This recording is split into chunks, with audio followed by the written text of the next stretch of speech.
forward. I know tunaenda kuwapea good results.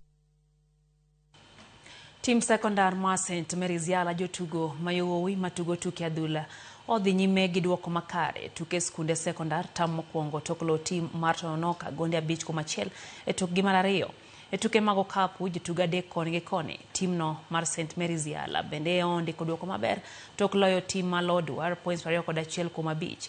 E tugo machielo team mar St. Joseph's Kitale nolo team mar Cardinal Otunga points 16-9.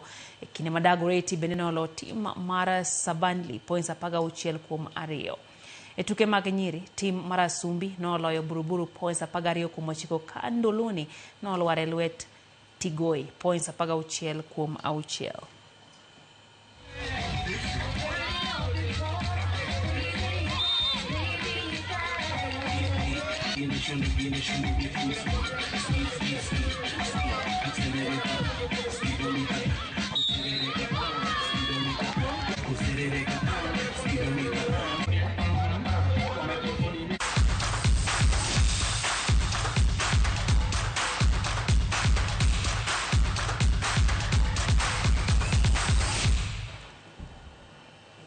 Wakayo machielo nyakwara mgajuang cheno ni mara many piny ukakumu wachone nyikwara mogiriruok marwa tekowa koro kik ng'ato pogwa jotendwa mantie broad based nyaka koro hakikisha ni barabara ogolam kendo pi kod stima oko gwenge makaluo mano ote mare no bende kanyo ote mano mara Charles